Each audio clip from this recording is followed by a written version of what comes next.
Hello again. An independent report commissioned by the Department of Health and Social Care into maternity and neonatal care in England is due to be published soon. The chief of the investigating team there was Baroness Amos, of course, who may be seen in the thumbnail to this video. I'll give a link to all this in the description to this video, along with a link to a news report about the content.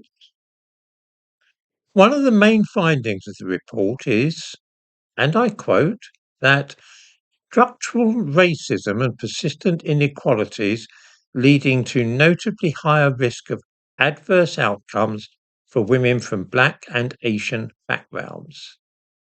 This is completely false. It is, of course, quite true that Black and Asian babies have a higher rate of stillbirths and health problems with the babies which are not born dead, and that their mothers are more prone to complications in pregnancy and childbirth. This is not a result of structural racism, though. It is a product of choices by the women, choices connected with their lifestyle and culture which have nothing to do with racial prejudice. Let me explain what is happening. Approximately 3% of the British population is of Pakistani heritage. That is to say, people who are either born in Pakistan or are born to parents whose families have their origin in that country. The infant mortality rate among members of this community is double that of white British babies. A shocking figure indeed. The rate of stillbirths, where the baby is born dead, is also much higher among those of Pakistani heritage. This is because over half of all marriages between people of Pakistani ancestry in this country are between cousins. The rate of stillbirths and infant deaths definitely or probably due to cousin marriages between people of Pakistani heritage is 38 times that of white European babies. In the case of this community, the appalling rates of stillbirth and high infant mortality and also problems for women during pregnancy are due not to structural racism, but are rather caused by poor choices of the parents in marrying their cousins. What about black mothers? Here too, the problems are caused by poor choices. Black women are more likely to be overweight or obese than any other ethnic group in Britain. I give a link to the government website where we learn that 74.8% of black people are overweight and 34.8% are obese.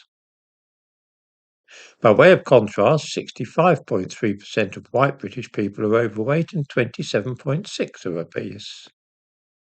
Those percentages tell us at once that pregnant black women are more likely to have difficulties during their pregnancy and childbirth than white mothers, and that they and their babies will have a higher mortality rate than white people. People who are overweight are more likely to suffer from high blood pressure, high levels of blood fat, diabetes, all sorts of things. They're all risk factors for heart disease and stroke. These are the kind of things which are risk factors too for preeclampsia in pregnant women. Obese pregnant women are at far greater risk of difficulties during pregnancy and childbirth, and their children are more apt to have difficulties as well. People who marry their cousins or eat too much fried chicken are not victims of structural racism. They are rather individuals who are likely in the future to suffer the ill effects of their own foolish or ill-considered lifestyle choices. In a free country, and where the law does not forbid it, I should of course be able to marry my cousin and have children by her if I wished to do so. In the same way, should I wish to eat unhealthy foods to excess or drink whiskey too frequently, these are courses of actions which I should have the liberty to take. However, as with any choices which we make, there might be downsides to being a greedy and immoderate eater. One of these is obesity, and others are heart diseases and stroke. Difficult pregnancy and hazardous childbirth are other risks. To blame the natural consequences of the actions which we as free human beings take on society is absurd. I grow awfully weary of trying to counter this kind of nonsense every day. I do not for a moment suppose that any doctor in the country honestly believes that the high rate of stillbirths among Asian women has anything at all to do with racism. They may pay lip service to this idea, but like everybody else, they know that the real cause is marrying their cousins. In the same way, when an obese black woman collapses and suffers greatly from preeclampsia during pregnancy, this has more to do with having a BMI over 35 than it does with racism. The curious point is, of course, that if I know this, then I'm perfectly sure that everybody in the National Health Service and the Department for Health and Social Care also know it. I rather suspect, actually, that even Baroness Amos knows this. We need to ask ourselves some questions here. One of the questions is, why is this sort of nonsense actually being promoted? The Health Secretary, Wes Streeting, has already announced that he will implement all the recommendations of Baroness Amos's report on this matter. He hasn't read the thing yet. No one has. We've only had a few teasers through. But the Health Secretary has already promised to implement in full whatever Baroness Amos says. Why? Why is it that we are supposed to take the idea of structural racism as the cause for problems with neonatal health as an article of faith? Why should this be the case?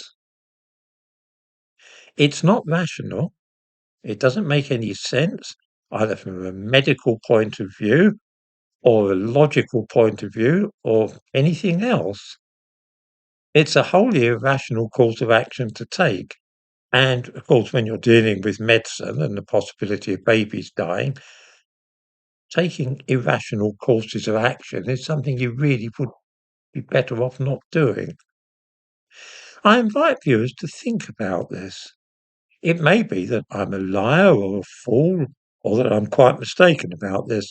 Check out the links I give and the references I give, and then ask yourself, why is it that we are playing this particular game in modern society?